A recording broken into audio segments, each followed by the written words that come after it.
السلام عليكم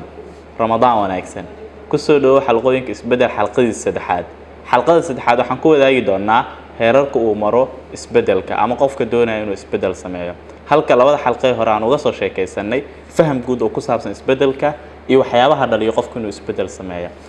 markii isbedel laga hadlayo process ayaa jira qofka uu maro oo ilaa uu heerka ugu dambeeyo uu noqonayo qofka inuu isbedel guul leh oo miro dhal ah uu sameeyo heerkaas waxa kamid ah heerka koowaad heer la yiraahdo mas'uuliyad darab badana dhalinyarada heerkan way ku wada jiraan waa heer ay baahi u qabaan inay isbedel sameeyaan laakiin diyaar uma aha inay isbedel sameeyaan oo tusaale isbedelkooda ugu badan waxay ku xiraan dhacdooyinka noloshooda ku hareeraysan inay maalin helaan gabar qurux badan inay helaan hanti wanaagsan inay noqdaan qof oo maxay ahaatay milkiila ama ganacsi ama whatever kaleeto haddii intaas ay isku helaan aragtida ugu weyn ee miskiinaya waxay tahay in one of the day ay sameyn doonaan isbedel weyn oo gool miro dhal ah sameeyo marka heerkaas inta ugu badan dadka ku jira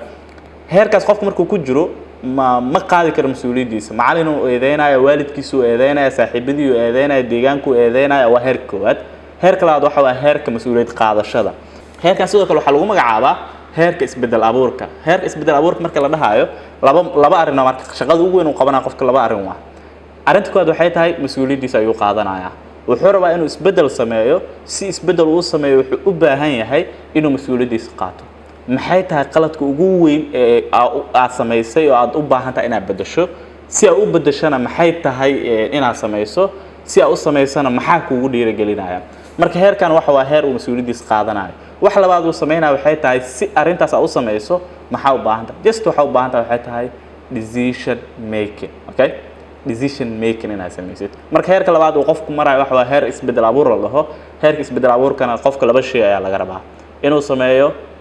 mas'uuliyadiisa inuu qaato iyo wax labaad oo ah in go'aan uu qaato heerka saddexaad waxa la dhahaa heerka diyaar garowga okay right now waxa diyaar tahay inaad isbedel abuurto wax labaad laga baahan yahay waxa diyaar garow maxaa u diyaar garoobaya number 1 waxa raadsataa wax la yiraahdo mentor ama la taliye noloshan sideedaba qof ma jiro like completely ah oo qabiir ah oo expert everything yaqaana ilaahay subhanahu wa ta'ala ibn aadan wuxuu abuursay koox oo qof kaliya la abuuray ma jiro dadka dhan ka maarma marka waxa uu u baahan tahay waxay tahay si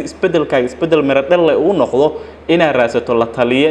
ka caawiya horumarka iyo isbedelka nolosha uga baahan tahay hal mid aan ku sheegayaa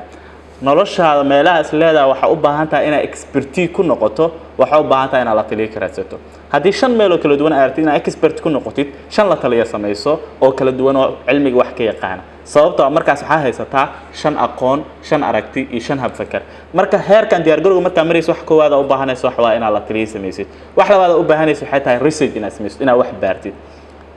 marka wax badan baarto waxa ogaanaysaa wax badan marka wax badan ogaatana waxa haysataa hanti badan oo aad ku horumarin karto noloshaada ha noqoto isbedel ha noqoto wax kaleeto wax saddexaad oo baahan tahay waxay tahay wax la yiraahdo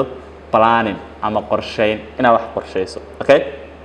heerkan diyaar garowga waa inaad qorsheysaa safarkan bilaaban doona halkuu ka bilaaban doona halkuu mari doona halkuu isku dhamaan doona ila soco heer saddexaad la marayna okay heerka afraad wuxuu noqon doonaa heerka afraad waxay tahay heerka hirgelinta waan soo diyaar garoobay qorshaan sameystay la taliyaan sameystay waxba baaray heerkan waxay tahay wixii aan hore u soo sameysay la taliyaaga wixii uu soo siiyay wax baarista ka soo ogaatay qorshahan aad u sameysay ina implementation ku sameyso mid like talada ugu fiican as leeyahay qof dhalinyaro waa siin kartaa markii la joogo hirgelinta waxay tahay ina qorshahaaga kaliya ha yaraado ina joogtaysa nabi sallallahu alayhi wasallam wuxuu ka soo wariyay wuxuu dhahay ilaahay agtiisa amalka loogu jecel yahay waa amalka la joogtay haba yaraatay idmin amalka ha yaraado doono laakiin wax loogu jecel yahay maxay tahay ina joogtayso hadii maalintii aad aqriso 1 page oo like book ah every day xeer waxa jira dhahay 1% rule 1% rule waxa waaye every day 20 minutes ka tirsan inaad shaqo qabato marka hirgelinta waxa way door weyn ka qaadata qofka inuu isbedel sameeyo nin dhakhtar wuxuu leeyahay isbedel la taaban karo emergency si aad u sameyso waxa u baahan tahay every morning marka soo toos inaad sariirtaada hagaajiso like fikir ku jira maxaa waaye haddii maalin walba isku daydo inaad sariirtaada hagaajiso mentality ahaan isbedel kugu dhacay haddii mentality ahaan kugu dhacan wax badan iska bedelay okay wax la mareena heerka shanaad okay heerka shanaad waxay tahay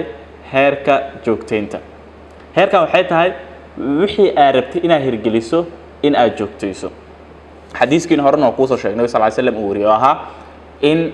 ilaahay agtiisa loogu jecel yahay camalka yar ee la joogteeyo haddii camal weyn aad joogteyso wax weyn aad samayn kartaa dadka maanta adduunyada guulaha ugu waaweyn gaaray like businessman ha noqdo ama area kaleeto successful ha ka gaaro ama wax kaleete wax kasmiyeen waxay tahay wax la yiraahdo constantly inay joogteeyeen shaqada ay qabanayaan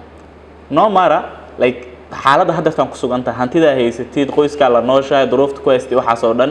laakiin maalinka shaqo bilowdo shaqadaasna aad joogteyso one of the day you will be hero okay xidiga noqon doonta hawshaas looga dambeeyo marka heerka shanaad ee isbedelku uu maro waxay tahay heerka la yiraahdo joogteynta haddii aadan joogteynin oo heerkaas aad ku joogsato heerkaas in la soo gaaro wax adag ah marka hada heerkaas soo gaarto you are good tried inaad si improve gareyso heerka ugu dambeeya waxaa la dhahaa heerka xalinta dhibaatada last stage dhaqan xun aad lahayd okay dhaqan xun oo noloshaada ku jira waxa u baahnayd inaad ka go'aan gaarto heerkooda waxa soo marsiiso ah like heerkooda ka soo gudub mas'uuliyad darro waxa u soo gudubtay heerka labaad oo mas'uuliyadaada inaad qaadato heerka labaad waxa ka soo gudubtay waxa u diyaar garowday inaad isbedel samayso heerkaas diyaar garow waa ka soo gudubtay waxa u maad hirgelin waa ka soo gudubtay